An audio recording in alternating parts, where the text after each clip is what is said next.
మా గ్రాఫ్టెడ్ జామ చెట్టు అనమాట.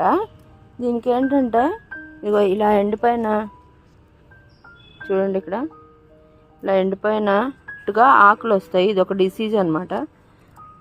ఇదిగో ఇది ఒక టైప్ ఆఫ్ డిసీజ్ అనమాట. ఇది వదిలేస్తే మనం ఏమవుతుందంటే మొత్తం చెట్టు అంతా ఇలా ఎండుటాకులు అయిపోయి మొత్తం అంతా రాలిపోయి పాడైపోతుంది అనమాట.